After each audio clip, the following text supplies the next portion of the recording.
Eric Czerlonka, what's going on, my friend? All right, Dave. Good to see you. Good to see you as well. For those that don't know Eric, he's the managing director of Czerlonka Event Design and Management in Boston. I had the pleasure of seeing his brand new office on State Street a few weeks ago. He had I guess, a housewarming or whatever you want to call Yeah, it. little office Fantastic. warming party. Yeah. So now, just real quick. So for those that don't know what you do or what your Yes. company does, give us a brief overview of the company, your customer base, and what you do. Sure. Yeah, so it's Czerlonka Event Design and Management.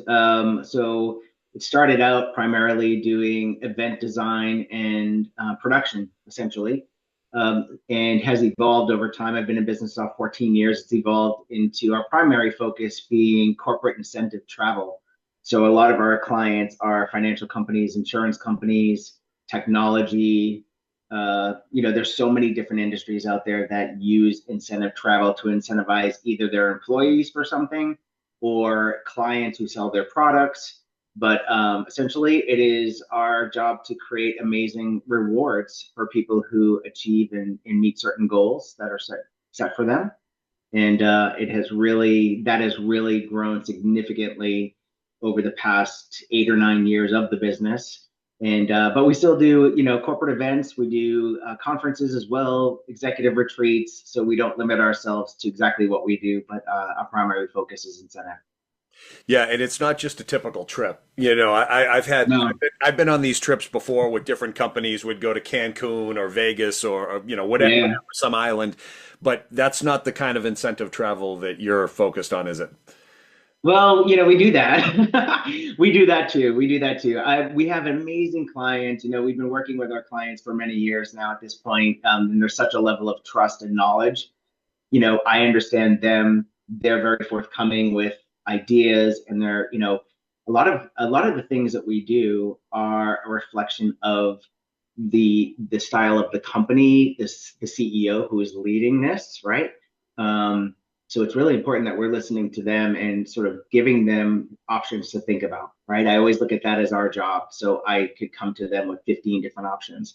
The beauty of this current situation is the majority of our clients are looking for things that are different and unusual, but also very much put it this way, I could present 10 different locations. Everybody talks about, our recent trip to Sicily, and they got a lot of coverage on social media and stuff, and people ask about Sicily.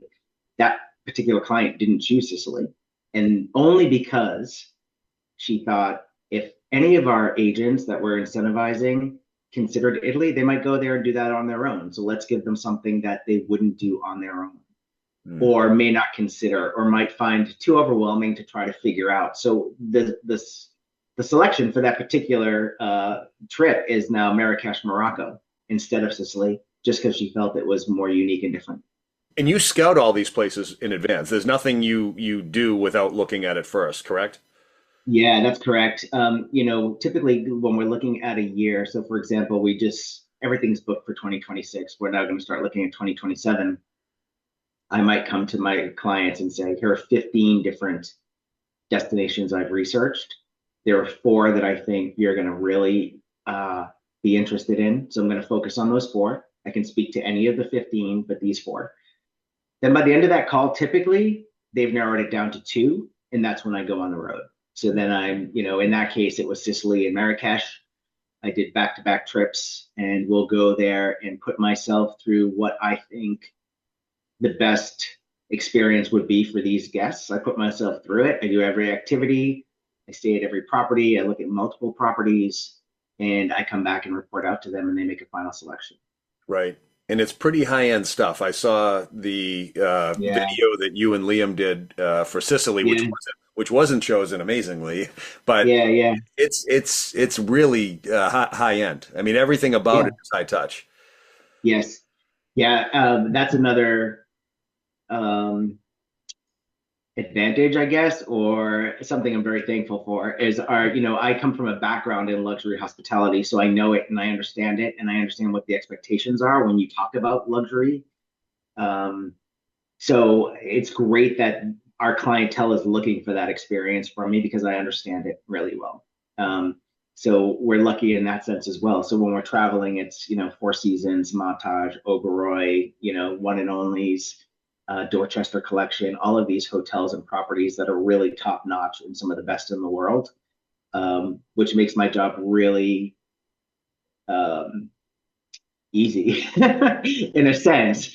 I say easy. It's a lot of travel and it's a lot of, we work hard on these programs, but easy in the sense that we don't go into these programs concerned about what are the service levels going to be like. Is this hotel going to meet or exceed our expectations? We know already going in that these are the relationships. Right. And so for the most part, my understanding is they don't have to do any thinking. Everything from arriving at the airport to getting everything is thought out, planned from the floor they're Right. standing on to the tables they're sitting at. Yeah, absolutely. We've had clients go as far as if you were attending a specific something we did in the past, you would have had a driver pull into your driveway, put you in the car, take you to the airport, and from that moment that you got in the car and closed the door behind you, you really didn't have to think about anything. And even if, let's say, you were boarding a flight from Logan Airport to Santiago, Chile, and you land, surprisingly, you're going to get off that plane in Santiago to connect to your next flight, and you're going to see somebody from my team there, probably somebody you recognize from last year when you did this. And they're going to be there to greet you and say, okay, Dave, come with us. We're going to get your luggage. We got to recheck it here. We got to bring you over to this gate. You're going to wait here, get on the next flight there. And we literally take you every step of the way. You don't have to figure it out at all until you're home again. One other question on if a company wants to work with you or explore the Mm-hmm. idea of you planning a trip for them, how far in advance do they need to talk to you? As I said, we're working right now on starting to place 2027, and that's probably where my research is focused on right now. But the fact of the matter, Dave, is, I always find it interesting because people think they need a lot of time to do something like this. Time is wonderful to have, right? It allows us opportunities to do multiple trips if we have to continuously over the year and a half explore what did we miss on the first trip? What have we learned since the first trip that we can still add? It gives us time, right? However, we have set ourselves up to a point now at this point where I honestly could turn something around so quickly because of the resources and the relationships I have globally at this point that honestly, if you came to me and said, can we do an incentive in 3 months? I could probably get that done for you.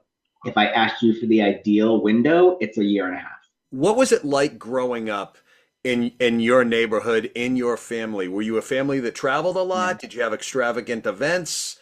No, not at all. Not at all. I grew up in Drake, so about 45 minutes north of Boston. My dad was a business owner. He actually owned a printing company called Lithocolor, and my brother worked with him there at that company. And you grew up in this area, so you might know, but like print spaghetti was really big at the time. So my dad's accounts were like print spaghetti. So all the labels on the sauces and all the boxes, and like he printed all that stuff. That was one of his accounts. Yeah. And very fine juices, if you remember very fine Oh, yeah. juices and the glass bottles with the labels, like he printed all that stuff. So he had a pretty good run with that business. And he was very involved in local Rotary and all that kind of stuff. And I do remember my parents having people to the house, and I thought it was really pretty fascinating. When we're talking about in the 70s, and they would get dressed up and come over to our house for, you know, cocktails and hors d'oeuvres and stuff like that. And I would watch from upstairs. I wasn't allowed to participate at the time. Um, but that was about the extent of it. I just, as far as that goes. And then as far as vacations went, there's 5 kids in our family and my parents. And so, vacations were sometimes going up to the White Mountains or the beach for the day, but we weren't doing extravagant things. I mean, back then, a family of 5 and my parents, we weren't getting on planes to Disney and doing all this kind of stuff. It wasn't how we did it. So I wasn't really exposed to it until later in life. Yeah. So when was the first time you got on a plane? When was the first time you left the United States? I'm 16. Okay. I was 16 when I went on a plane. Sorry, not the first time I left the United States. I went on a plane when I was 16. I had an aunt that was going out to California to visit family, and she invited me along, and I went. It's my first time in a plane, and I remember that experience to this day. It was really, I knew at that moment there was a whole world out there outside of my town, and I wanted to explore it. I also remember the sensation of sitting next to the window and feeling like if I leaned to look out the window, that the plane would tilt that way. Right. Feeling really, inexperienced and a very unique kind of situation. First time out of the country, I was 30. I was 30 years old. 30. And Wow. yes, yeah, I had never left the country. My career was taking off. I wanted to turn 30 outside of the country, and so I did.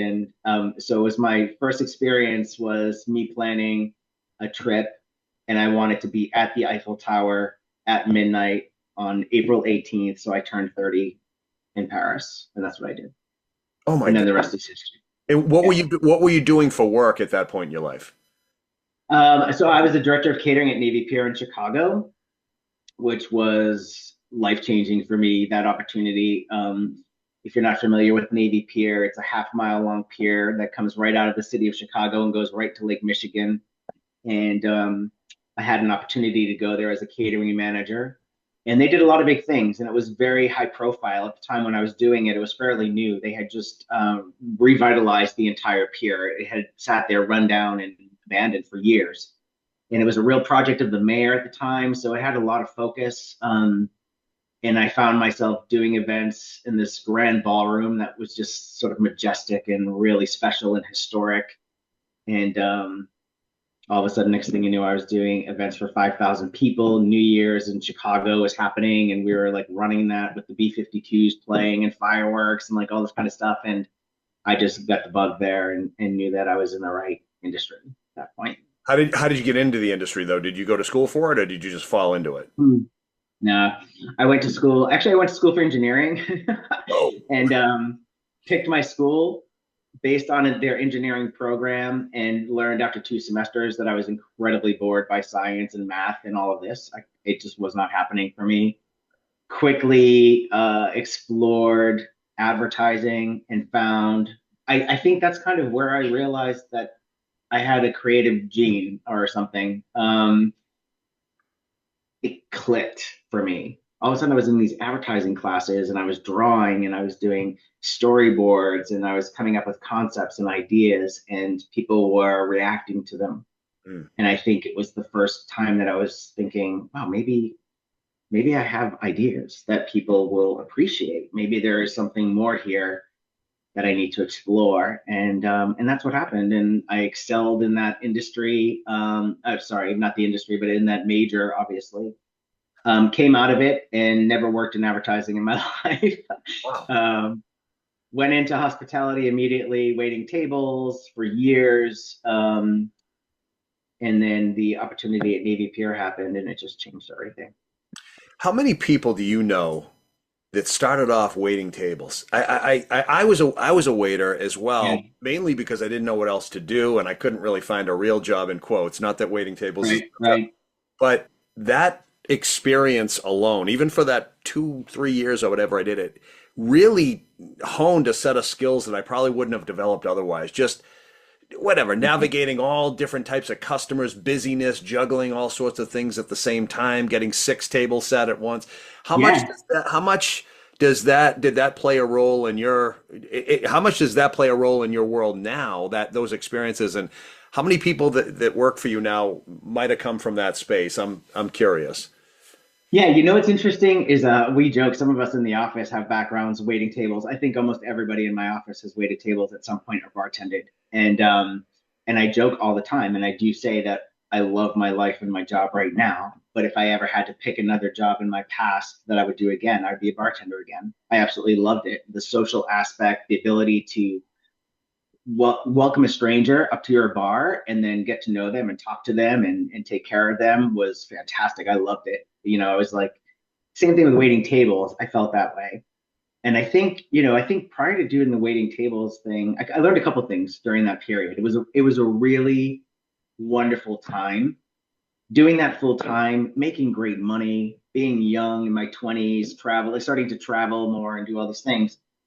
Um, I was a kid, I'm an adult who's very easily distracted, right? I'm very easily distracted. But I realized when I was waiting tables, if I focused, I could multitask and I could do really well. And it taught me how to multitask, how to keep things in order, how to prioritize what had to be done, right? And you know, that was a big deal. I also think that I was really a shy kid. I was a very shy kid. You know, I've got the typical stories, right? You grow up, you're getting bullied, like all this kind of stuff. You're not a jock, you're more artsy, and all this kind of stuff. And all of a sudden, I was good at something, and part of that was seeing people and engaging them and talking to them and making them feel seen, right? All of a sudden, because that's really what you need to do when you're a server and you're a waiter. It's not just about what do you want? Here you go, drop it on the table and leave, right? They want to be engaged, they want to be seen and heard, they want you to be part of the experience. And I learned that I was really good at that. And so I think when the light bulb goes off and you realize you're good at something, right, the smartest thing to do is to like lean into that. Yep. And I did, and it just continued to.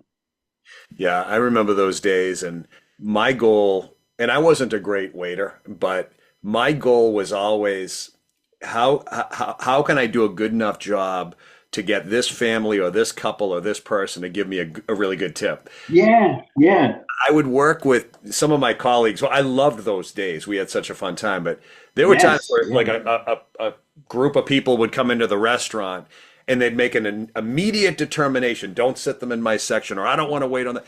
And I'm like, give me anybody. yes, yes, yeah, I yeah, guarantee they will tip me. I guarantee they will like me. And yeah, that's how I always felt. And I for the most part did really, really well.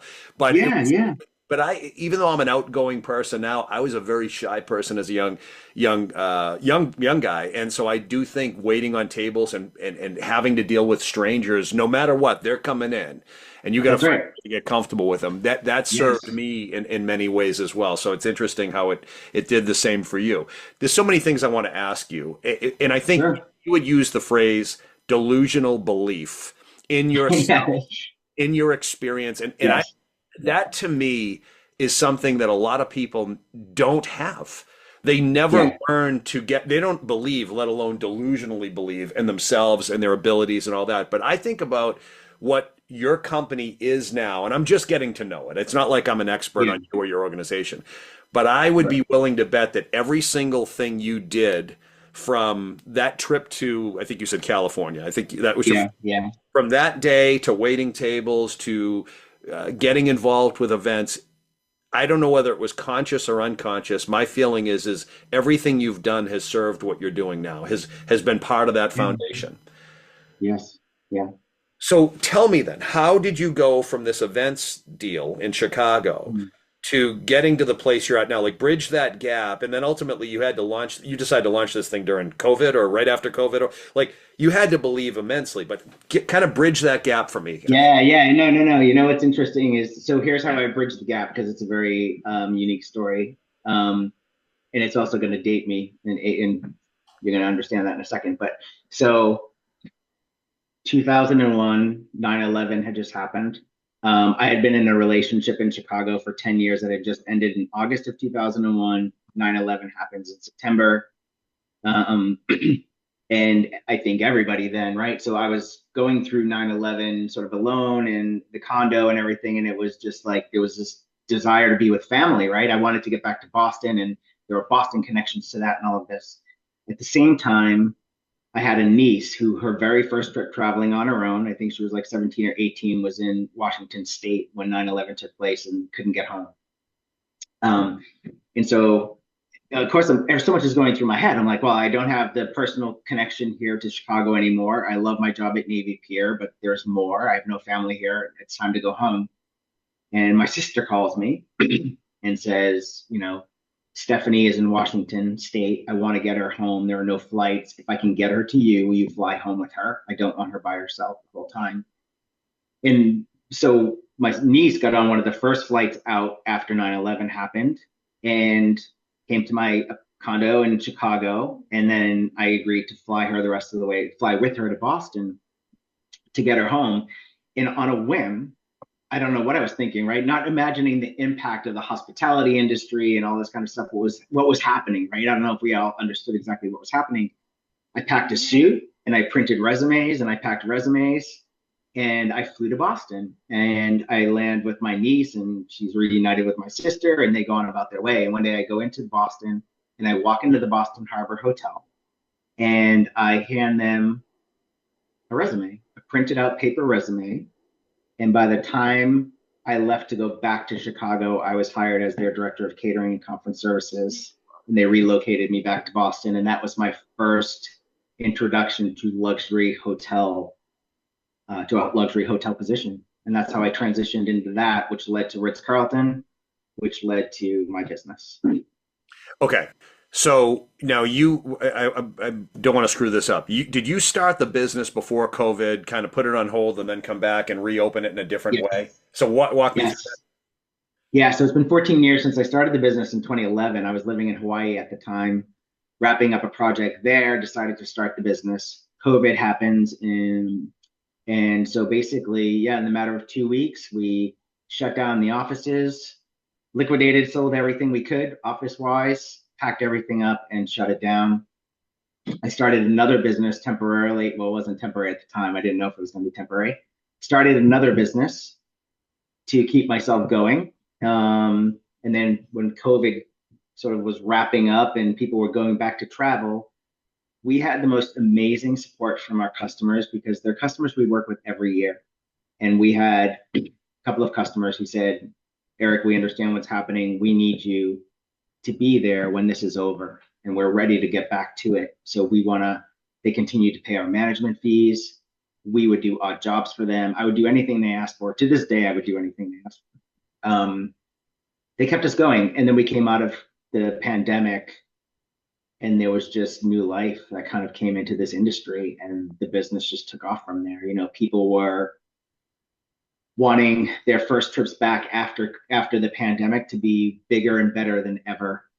They were more focused on, we want smaller attendee groups so that we can be more interactive and have more of a personal interaction with each one of these people. So we're going to reduce our total number of guests, but we're going to increase these budgets. And all of a sudden, as all of this is happening, it's kind of a perfect scenario, right? Like who doesn't hope for that, right? Less people, more money, better experiences, everything. And it's just taken off from there to the point where it is today.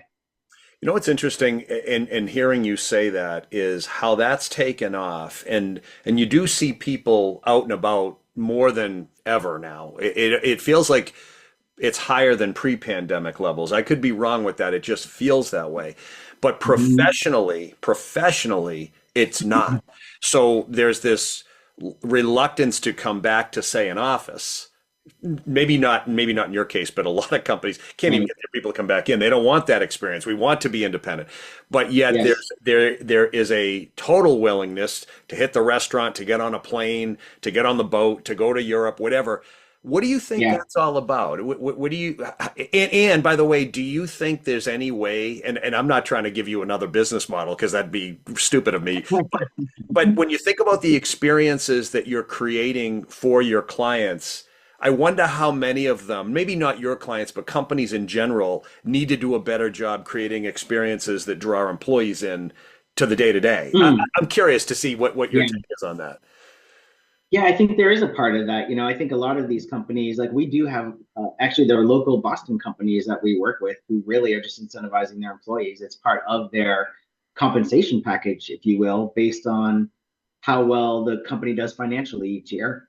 And it's always, I think what we've seen is people, first of all, they really appreciate it. And there's nothing like taking a group of, I have one company in mind that I'm thinking of as I say this, but 90 to 100 of their employees who have successfully reached goals, who have, contributed to the financial success of the company, and then rewarding them in a way of doing something like this. And it doesn't, when I talk about the big clients that we have, when we're going to Africa and Morocco and all this kind of stuff, that's the top tier in a sense, right? Like those are big companies. They're billion-dollar companies, and they can do that. And those are their clients or their agents or something that they're entertaining in that way. For employees and teams of people who are contributing to their own companies and all of that, it doesn't have to be that big, right? Like you can still do it with, it could be all domestic. It could be somewhere in, Montana or Utah. It could be on a dude ranch. It could be in Maine at a beautiful inn for 3 days or 2 days, right? It's all about them feeling recognized and seen and rewarded, but also giving them the opportunity to celebrate amongst themselves what they've accomplished. Mm. Um, so there's such a wide range of the things we do. Like there is the really high end luxury, but there's also the ones that are like, we just want to get our people together and recognize them and celebrate them. And they're completely content with that experience too. So it can be used in many different ways, I think, these way of incentivizing people. Well, it just seems it's such a proactive, intentional way of looking at the reward and not what the hell are we going to do this year? All right, let's book a trip to Miami. Not that that's a Yeah, bad, yeah, yeah. but well, we Yeah, got to yeah. spend some money. We'll get a hotel, and it just feels very rushed. We'll go to whatever Puerto Rico for 3 days. It, Sure. it's Yeah, fine. yeah. There's nothing wrong with that. It's just with you, it just seems like it is a very deliberate, intentional. Let's make sure we're doing this right so that they understand That's that right. they are recognized, they are seen. So Yeah. I think there's a lot of power in that. What is it about your skill set, your experience, or your intangibles that you've always believed in or have learned to believe in? What is it that gives you this, hey, you know what? Pandemic, that's okay. I'll start this business over here to float me. I'll come back and reopen this.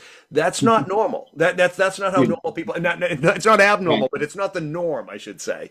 No, Where does right. it come from? What is it you believe in, and where did you get that belief?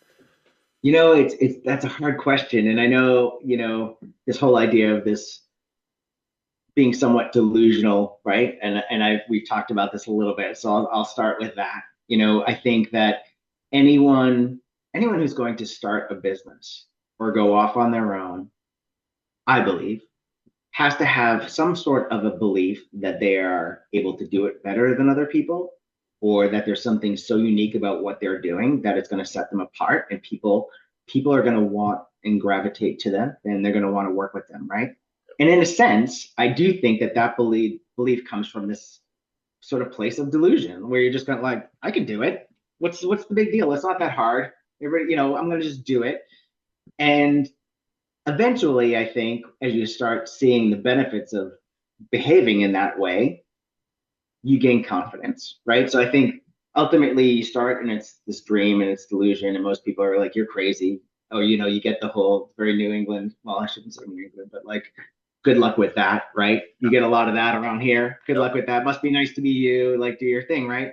yep. But then all of a sudden over time, it does. Then it becomes confidence. And I think by the time once I decided to start my own business, I do think that was a bit of delusion. That was years of people going like, oh, you're talented, you're really good, you're very creative, and then seeing opportunities come my way that supported those things that they were seeing in me. And it's also about, I think I put my trust in those people. Like I don't necessarily when I as a creative person or a person who brings ideas to people, my ideas and shares with them, I don't necessarily know what's different about me or why I think the way I do. And so I don't know sometimes if I realize what I'm bringing to the table, but they seem to think there's something. Does that make sense? Yes. Yeah.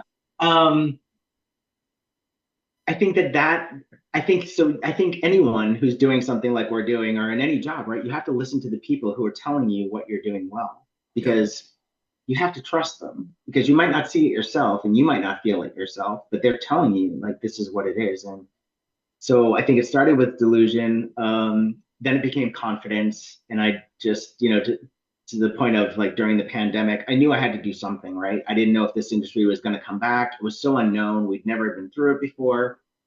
And I just saw an opportunity, and I was sitting on the couch. I had an assistant who had been with me for a couple of years prior to the pandemic. And I was like, how do I keep her working? How do I keep myself busy?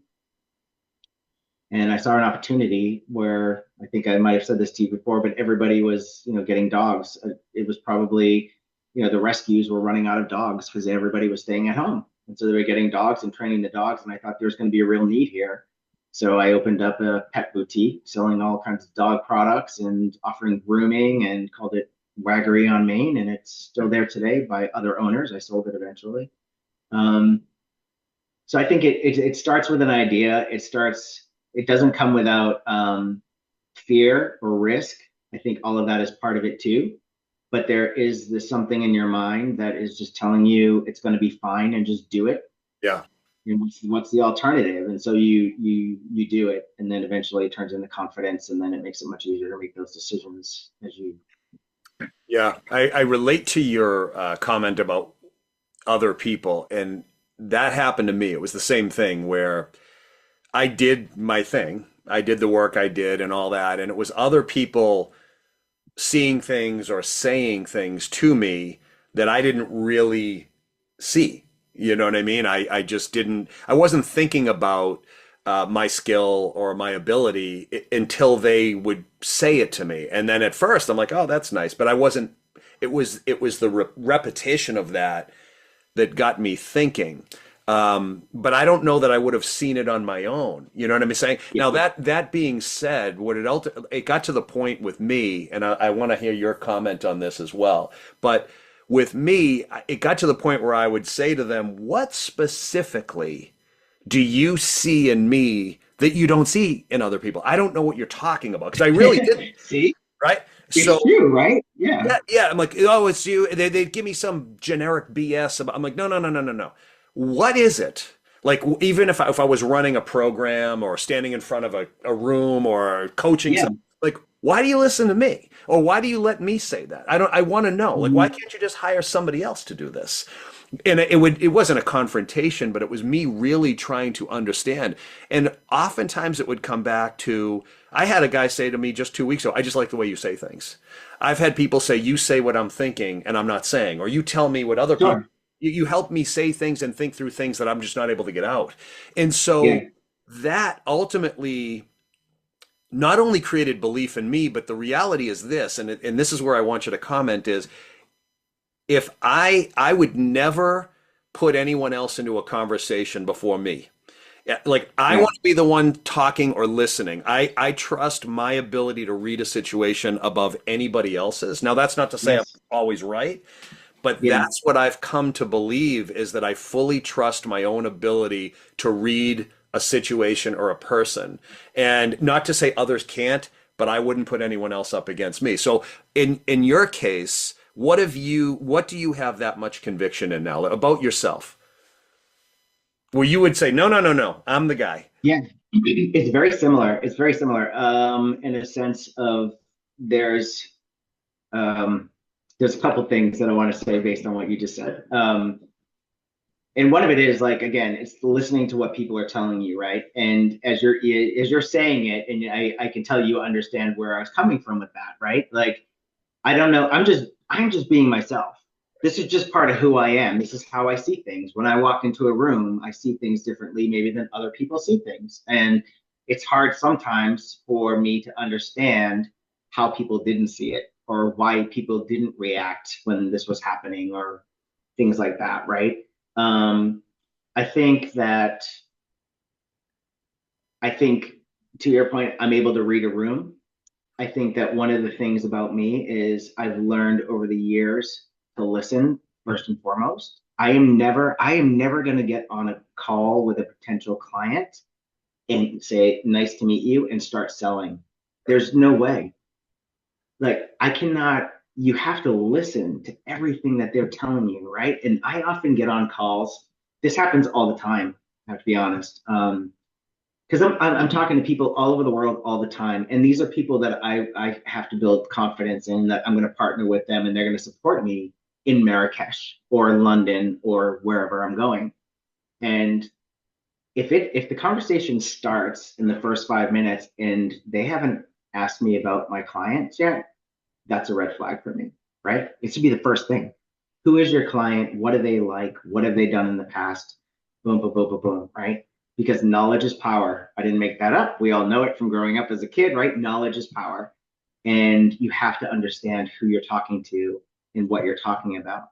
And so often people miss that mark and they just get on there and they say, here's who we are, here's what we do, here's why we're good, this is what we can do. And I'm like, you're not even you're not even like connecting with me on any level. Right. And I shut down because I'm like, I don't know you well enough to feel like I need to coach you along here, and I don't know you well enough to give you a second opportunity. Like you just lost your opportunity. You know what Yeah. I mean? So I think reading a room, reading a person who's on the other side of the screen is so important.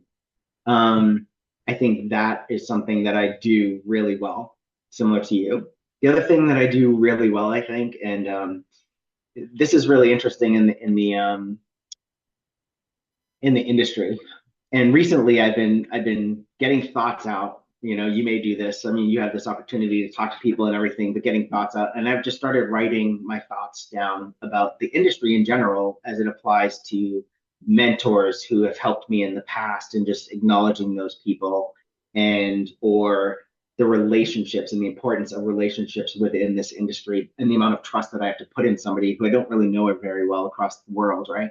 Um, anyway, I've been writing these things, and I just think that, again, it's about knowing who you're meeting with and their process, right? So I could walk into, I'm going to use London. It's the most recent trip I was on that I did this, but like when I'm in London, I know exactly what I need to accomplish there, and I know exactly what is going to meet or exceed my client's needs.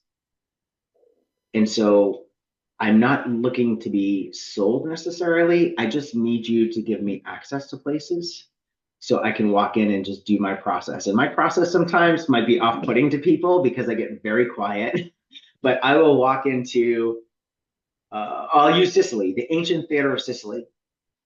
We walk in there, it's a Greek Roman theater. It's the most stunning, ancient place you could imagine.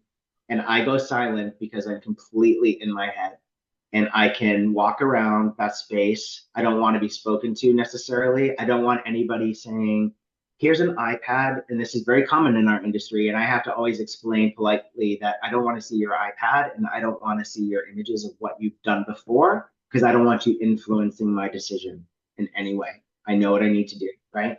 So it's about it's about trusting in my own process, I think.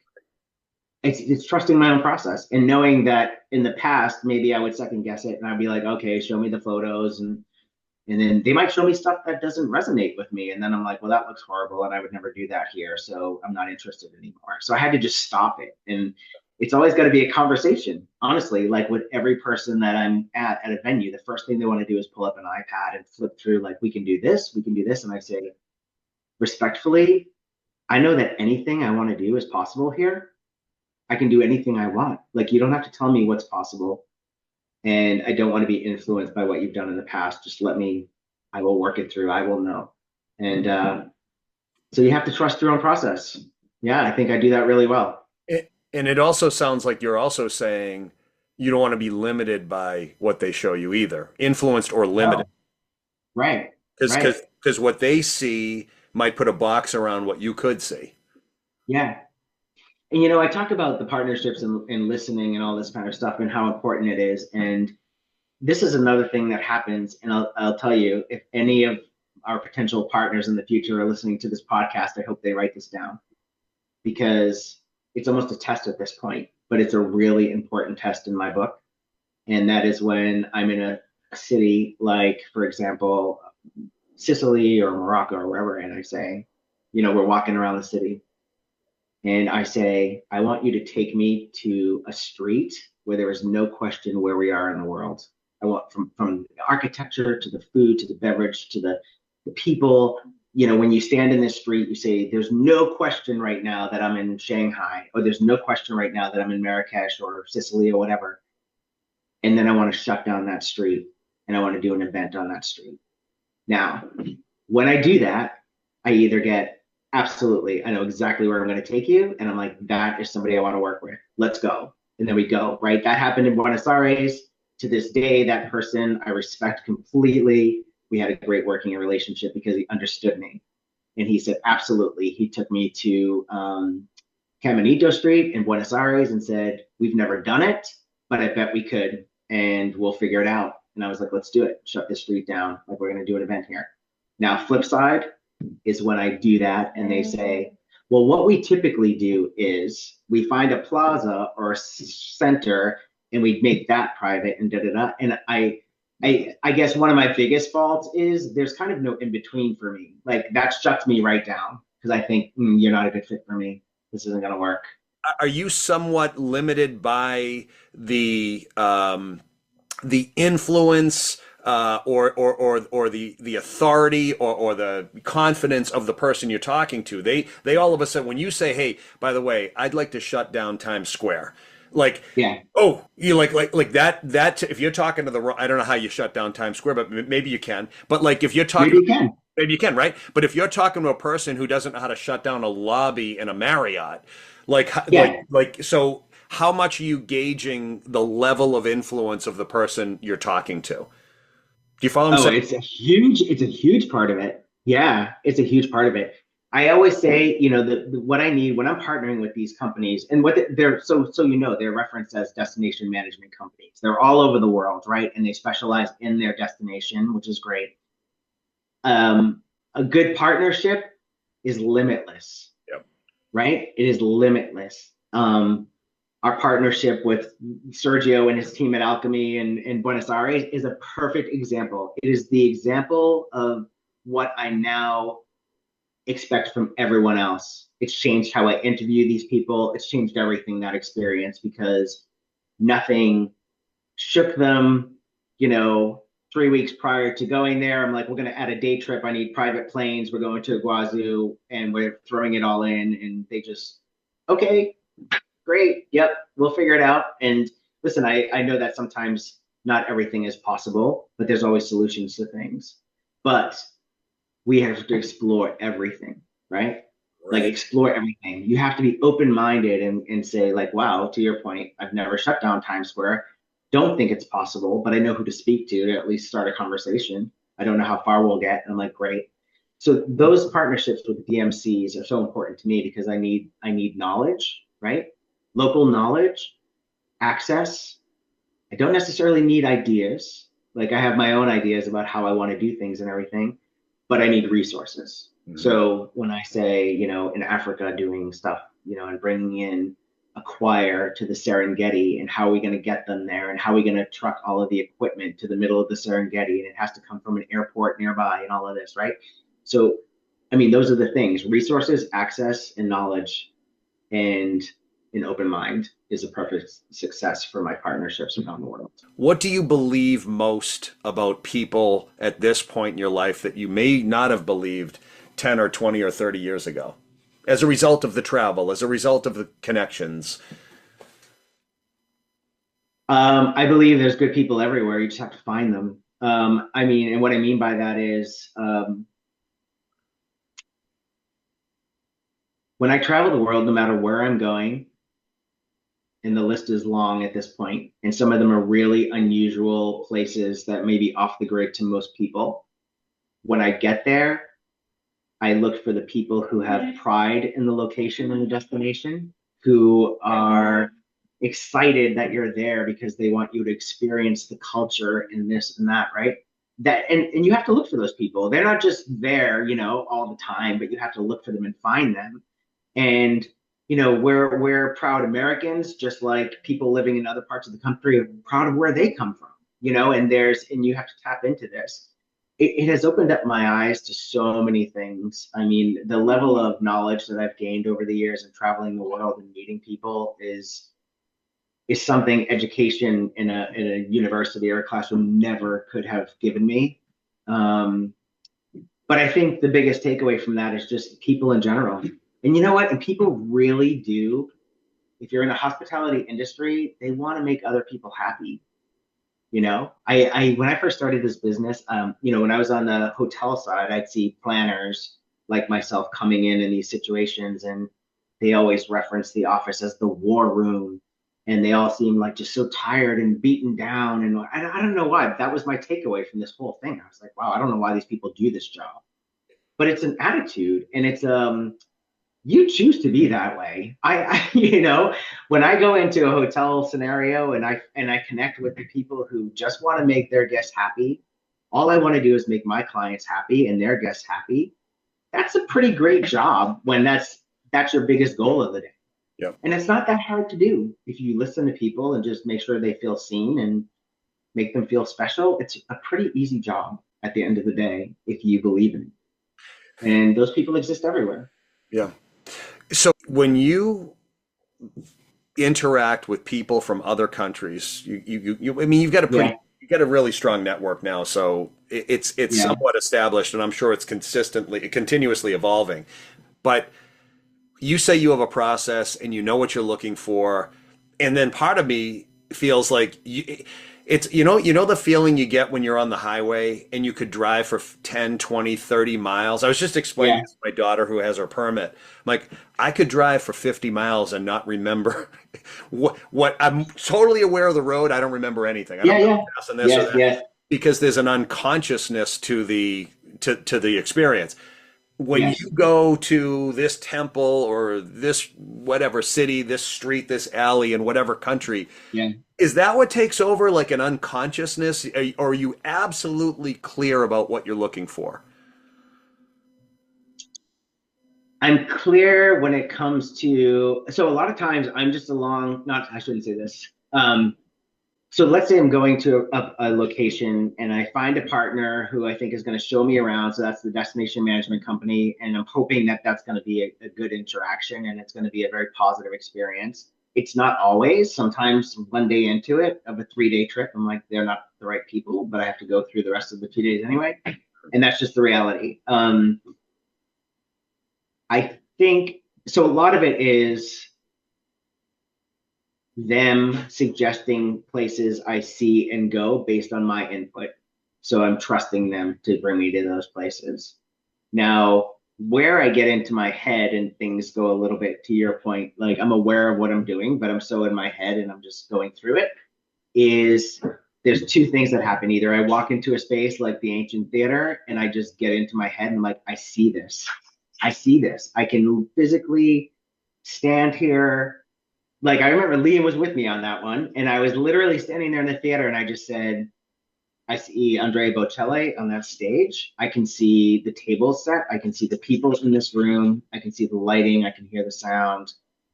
I see the whole thing come to life in my head." And then I know I have to go back to the office and break all that down and figure out what does that look like and how do I produce it, right? And that's part of the fun. That's the fun part. Um, that's where I kind of just it takes over in a sense. If that answers your question, that's when it takes over. It's me walking into a space and all these people are having conversations around me and I'm not hearing them anymore. Mm. Like they're all, and it might be like, oh, I love this. Do you love this? Da, da, da, da. Oh, we could do this or whatever.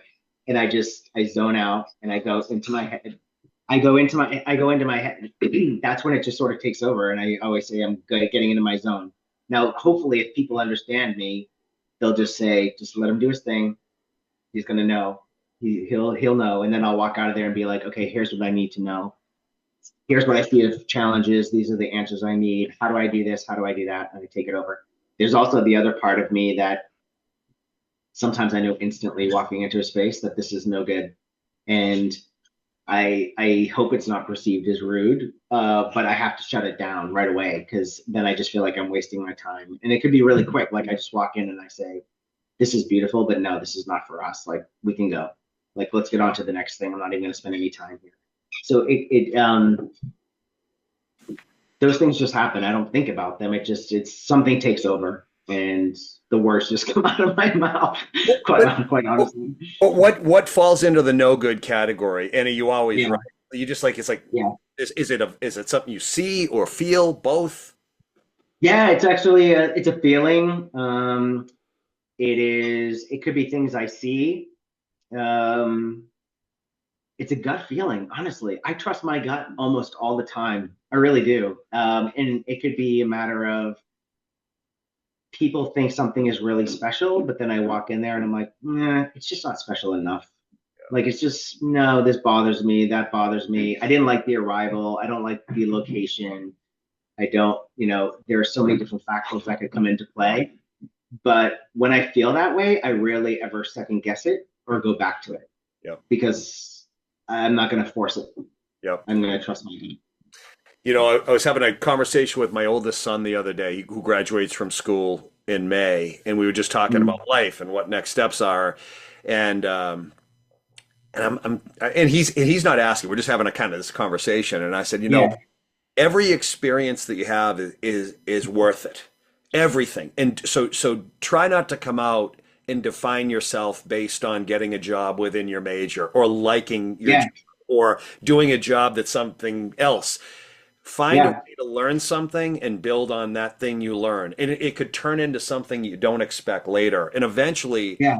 that collection of experiences can become something. And I'm Yes. curious, that seems to me what your life has been. And I'm curious, like, at what point did you feel like, did you ever feel like you were doing a bunch of separate things and then realized along the way, these things all tie together? Or did you always think that? Did you never think that?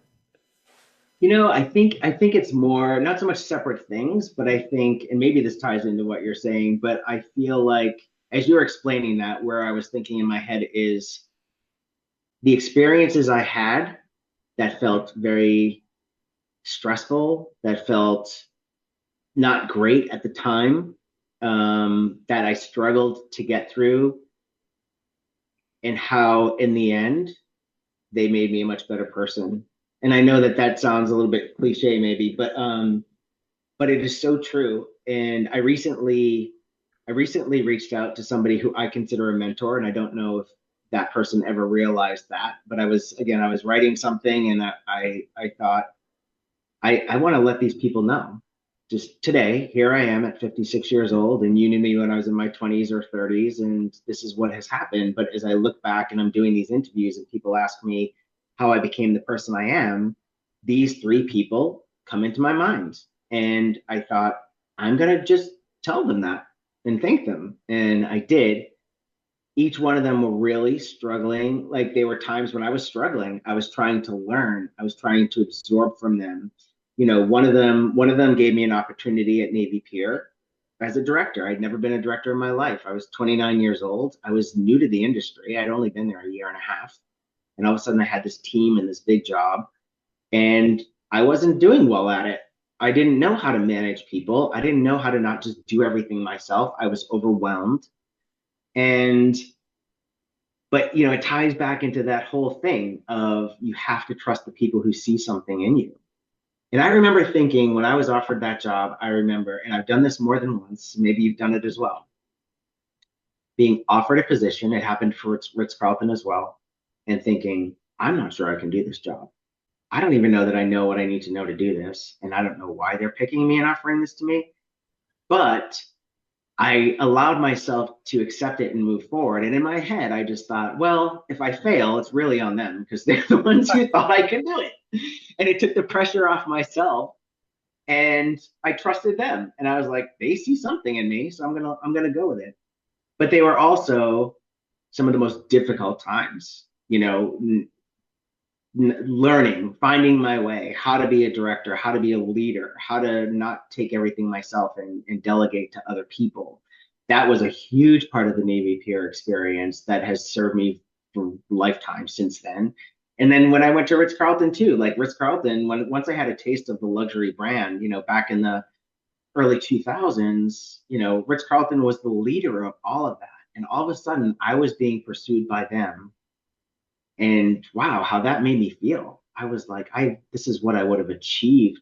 I was trying to achieve. Like, I would have, um, it was such an amazing opportunity. Did I think I was ready for it? No, not at all. And then all of a sudden I was on an executive team with people who had been doing this for years, but I was a sponge, right? It was the hardest thing ever. But this particular mentor that I'm talking about, this is what I say about him. That, that, that gentleman who is still working for Ritz Carlton today, no matter how I tried to be one ahead of him, I never could be, because he would never ask me to do something he wouldn't do himself. And I remember, a snowstorm would hit Boston. I'm living in the South End. I'm like, I'm going to get there early, help the front drive guys shovel this and that. And even if I walked in at 5 in the morning, this general manager was already shoveling the sidewalk. And I'd be like, oh, I just can't get ahead of him. I can't get ahead of him. Like, and always, every day, sometimes you'd go into it and you'd be like, wow, I really suck every day.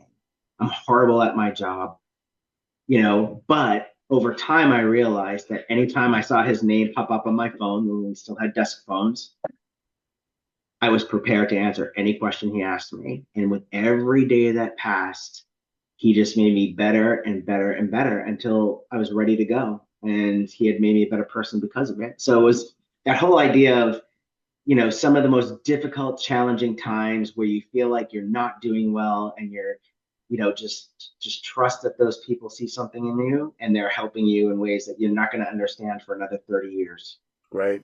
And oddly enough, I feel like that's where I'm at in my life right now, is kind of recognizing that, which is interesting.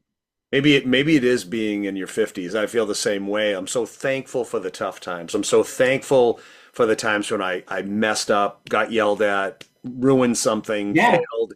yeah, At the time, though, it's crippling. It's like your it ego is. gets involved, you're Yeah, embarrassed, you're angry, whatever.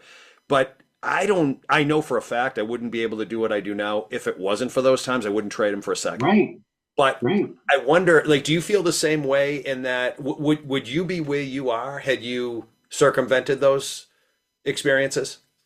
No, I don't believe I would. Well, unless somebody else, some other opportunity came my way. But I think I learned from people I learned from some of the greatest people. I was just, and trust me, like it is about being open as well. Like I don't know when I became so open. Like I could have been offended by things. Um, I could have reacted in a very different way. I don't know why I reacted the way I did. Maybe I grew up and I was like one of these people who was like, I want to be a people pleaser. I want to make sure he's happy with me every day. I don't want to be this person that he's upset with or thinks isn't doing a good job. I don't know that I can define it like that necessarily, but something allowed me to be open to the feedback and just absorb it all, just take it all in. And when I tell you that, like, again, growing up in the town of Drake, leaving when I was 17 or 18 years old, and just saying there are other things out there I need to go and exposing myself. I went to school in New York, and going from a town that was not diverse at all to a campus that was so incredibly diverse that, for the first couple of weeks, it's culture shock. And then all of a sudden you get to know people and understand people and different cultures, and it opens up your world. And maybe that's where I started to become very open. But even through my career too, again, just when I went to Ritz Carlton, I learned how to sit properly. I learned how to eat. I learned how to hold my fork and knife differently, and how to hold a conversation in a formal dining room setting with potential clients, and how I was going to behave in executive meetings and owners meetings and all of this. And I could have given up at any point during that process, because I do believe that for the first year I was in way over my head, Mm. but I didn't. I took it all, for everything I could get from that experience, and it changed me as a person. Yeah. The layers of this conversation are fascinating to me. I also want to be respectful of your time. Is there anything that Yeah. you were hoping to cover, or maybe something I didn't ask you that is worth commenting on? No, I think it's a great conversation. It's always very easy to talk to you. When we spoke last time, I knew this was going to be a pretty easy conversation. And as you can tell, I'm a talker. I can go on and on and on. This could go on for hours. Um, I think again, maybe it's an age thing, right? I keep referencing, like, at this time in my life. There's If I was trying to, I would love to be able to influence people by them hearing these stories. That's why I'm doing these interviews and podcasts and putting myself out there through social media more and documenting things. If I can influence one or two people, like these mentors who I'm recognizing today influenced me unknowingly, I think a lot of them were kind of surprised to hear from me, in a positive way, but surprised. Um, I hope that these conversations encourage people to open up their minds and, allow yourself to be a little bit delusional about what you're capable of doing, right? Um, when I saw you put the title of the benefits of delusional thinking, or however you worded it in this call today, I loved it. And I was like, oh my God, that's so fantastic. I love that. Um, but it's true. Allow it to happen. Just because, don't put limitations on yourself and what you're able to do and how you're able to do it. And honestly, that isn't even something that wasn't just about the decision to start this business. It's about every question I'm asked. If I have a CEO who said, Eric, I want to swim with polar bears in Alaska, I'm like, okay, great. Let me figure it out. I'll let you know if I can do it without you, then eating you. That's going to be fantastic. Let's figure it out. Let's see what we can do, right? Like, just allow it. Just Yeah. follow things. Don't put limitations on yourself or what, you know, allow yourself to be interested in things, to Yeah. learn about people. Um, Through their experiences seeing the world, you're actually, I think, teaching them about themselves. And if you look at an average person, they're staring at their phone, looking at the world yeah, nowhere. And it's like you've kind of yeah, flipped the script there. I hope at some point it's more possible for more people to stop focusing here and start looking out yes, there. And I think that's the benefit of what it is that you're doing. Is it? I mean, you could sit there and you could say like the travel agent business is probably not hopping right now. A typical event planner is probably not hopping right now. But the way you think about your business has flipped in my mind those two industries on its side and just totally different way of looking at what could be in that space. And yeah. I think you're showing your clients the world and teaching them about themselves at the same time. That's kind of my takeaway from this. Yeah, no, I like that. And I think too, I used to say this, and I actually, now that I think about it, I've said this very recently. Um, I always was somebody growing up who was like, I want to be on the inside looking out, not the outside looking in. And then I went through a period of life where I felt like that was a little bit, I don't know how that was perceived by people, but then I owned it again. Like I was like, you know what? That's who I am, and that's where I want to be. I don't want to be an observer of life. I want to be a liver.